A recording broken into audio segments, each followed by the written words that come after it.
Lebanon में भारी तबाही के बावजूद हिजबुल्लाह के हौसले पस्त नहीं हो रहे हैं। हिजबुल्लाह लड़ाके पूरे दमखम के साथ इजराइल पर हमलावर हैं।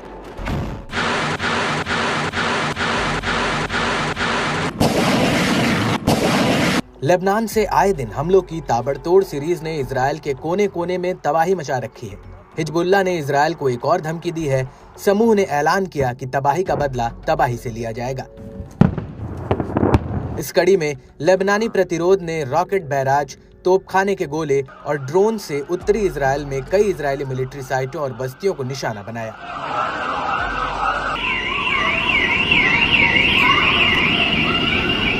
हिजबुल्लाह लड़ाकों ने गोलानी ब्रिगेड के हेडक्वार्टर सफद, शतूला, अवीविम और केफर वाद्रीम जैसी कई इजरायली बस्तियों को निशाना बनाया।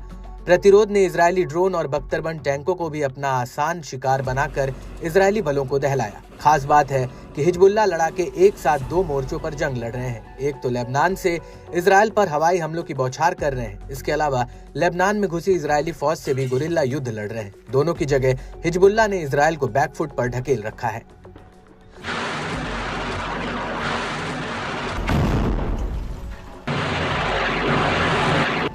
दक्षिणी लेबनान के खियाम और मारून अल रस शहरों में इजरायली बलों को खदेड़ने के लिए लड़ाकों ने अलग से बड़ा ऑपरेशन चलाया। इस दौरान कई इजरायली बलों के हताहत होने की खबर है, लेकिन इजराइल के इस पर कोई प्रतिक्रिया नहीं दी है। आरोप लगते रहे हैं कि इजराइल हिजबुल्लाह के हमलों से हुए नुकसान को कम बताता रहा है। दरअसल हिजबुल्लाह के टॉप लीडर्स और कमांडरों को मार गिराने के बाद इजराइल के दक्षिण लेबनान में अपना जमीनी अभियान चलाया। ये फैसला शुरुआती दौर में ही बैकफायर कर गया। इस दौरान इजराइल ने अपने कई जवानों को खो दिया है।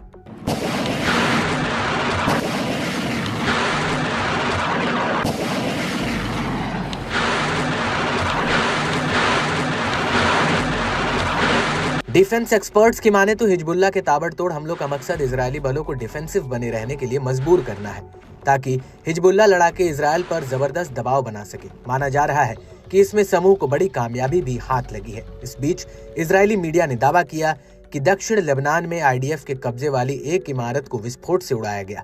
इसमें 5 सैनिक मारे गए और 6 अन्य घायल हो गए। इसके अलावा इजरायली सेना की मैगलान इकाई का एक जवान दक्षिण लेबनान में हिजबुल्लाह के घात लगाकर किए गए हमलों में ढेर हुआ। हिजबुल्लाह ने बयान जारी कर बताया कि लड़ाकू विमानों ने एलेट बेस पर एक तरफा हमलावर ड्रोनों के झुंड के साथ हमला किया। लड़ाकों ने मारून अल राश शहर में सामने जल अल देर साइट पर इजरायली बलों की एक टुकड़ी को रॉकेट से निशाना बनाया। लड़ाकों ने मरकाबा शहर के सामने अल मर्ज साइट पर इजरायली सेना के एक जत्थे पर रॉकेटों से धावा बोला। वहीं लड़ाकों ने चामा शहर के दक्षिणी बाहरी इलाके में इजरायली सैनिकों के एक समूह को तोपों से निशाना बनाया। इजराइल पर बरसे लड़ाकों ने रामिया बॉर्डर पोस्ट पर इजरायली सेना के एक ग्रुप को रॉकेट से निशाना बनाया। वहीं इजराइल ने हेल्थ मिनिस्ट्री के ताजा अपडेट के मुताबिक उत्तर में हताहतों के 84 नए मामले सामने आए हैं, जिसमें अकेले बीते 24 घंटों में 48 मामले हैं। बीते साल 10 अक्टूबर से इजराइल में अस्पताल में भर्ती सैनिकों की कुल संख्या 22,482 पहुंच गई है।